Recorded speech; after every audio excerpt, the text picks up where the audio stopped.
चुनौती किसे दे रहे हो दुर्योधन? क्या रंगभूमि भूल गए? या आचार्य द्रोण की गुरु दक्षिणा का प्रकरण स्मरण नहीं? पांचाल से लौटे हुए अभी तो कुछ ही दिवस हुए, और आज ये भूल गए हो तो स्मरण दिलाने के लिए मैं भी तत्पर।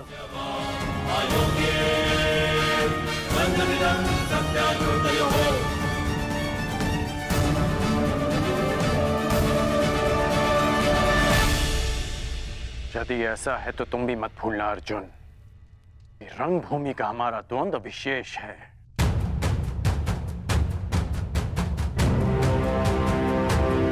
स्मरण रखो कि आचार्य द्रोण की गुरु दक्षिणा चुकाते समय मुझे तुम्हारा स्प्रति होने से रोक दिया गया था।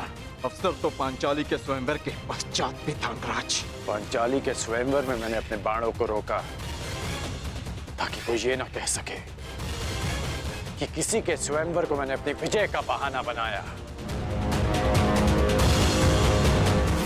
मैं चुप रहा क्योंकि वर्ण पांचाली का अधिकार था,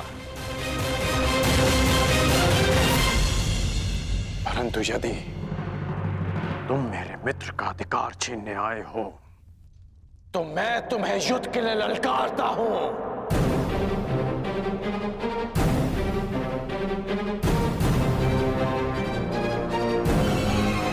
संसार भी तो देखे कि सबसे बड़ा धनुर्धारी कौन है।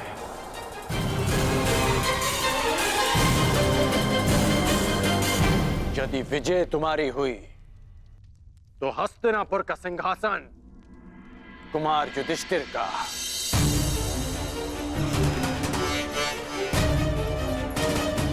परंतु यदि तुम पराजित हुए तो तुम दोबारा हस्तिनापुर की ओर मुख नहीं करोगे।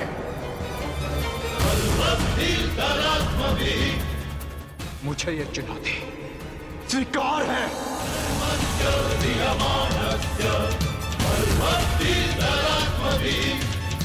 तो हम कहां पीछे हटने वाले हैं? युद्ध अभी हो। बस, राज्यसभा की एक मर्यादा होती है, उसका उल्लंघन उचित नहीं।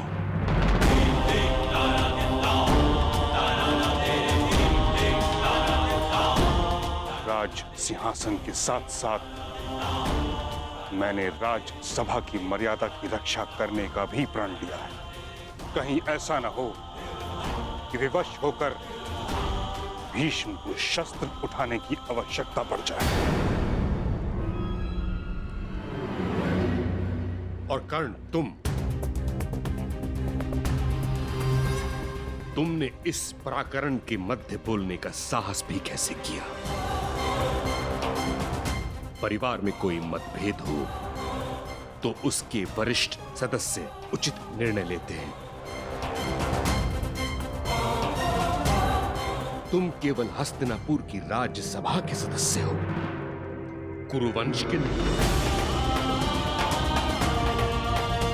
तुम्हें केवल अवसर चाहिए, तुरंत युद्ध को ललकार देते हो।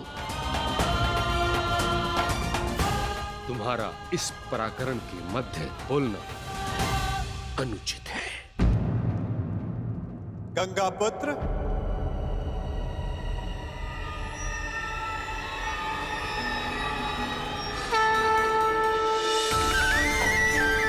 श्री कृष्ण गोविंद हरे मुरारी, हे नाथ नारायण वासुदेव।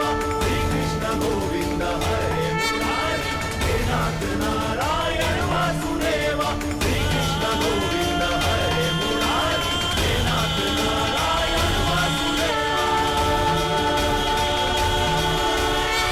कर्ण ने कुछ अनुचित नहीं कहा।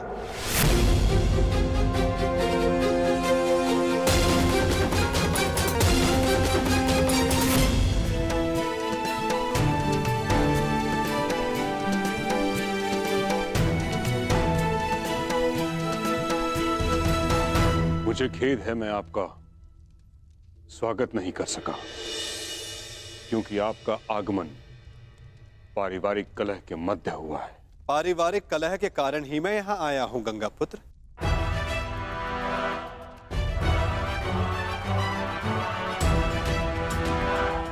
क्या मैं इसी परिवार का भाग नहीं? परंतु जो आपने कहा वह इस परिवार के हित में नहीं है।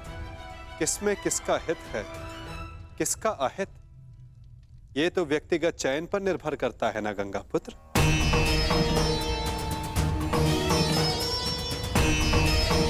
यदि अर्जुन का अपने ज्येष्ठ भ्राता के लिए शस्त्र उठाना उचित है, तो अपने मित्र के लिए कर्ण का शस्त्र उठाना कहां अनुचित है?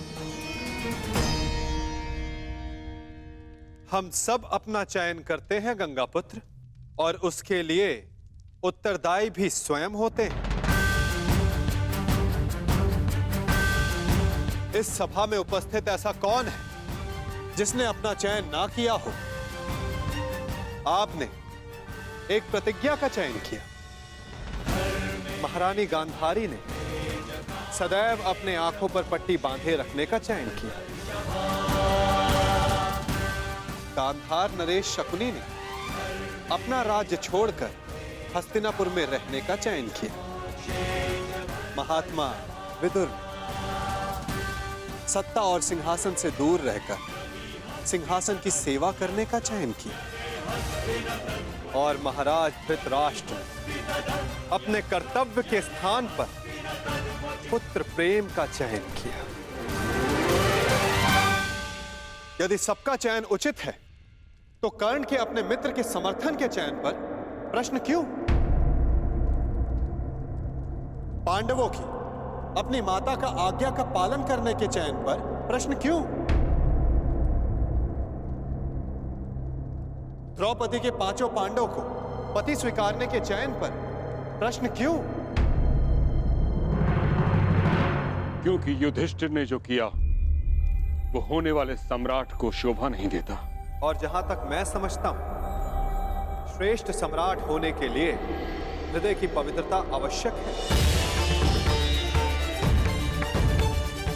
यदि युधिष्ठिर का हृदय पवित्र ना होता, तो वो अपनी माता के वचन को एक उपहास समझकर टाल देते। परंतु उन्होंने ऐसा नहीं किया। आपके समक्ष इस भरी सभा में ऐसा सत्य ना बोलते कि उन पर अनारगल प्रश्न खड़े हो सके। मुझे ये पूर्ण विश्वास है कि युधिष्ठिर हस्तिनापुर के सम्राट होने के लिए सबसे अधिक योग्य है।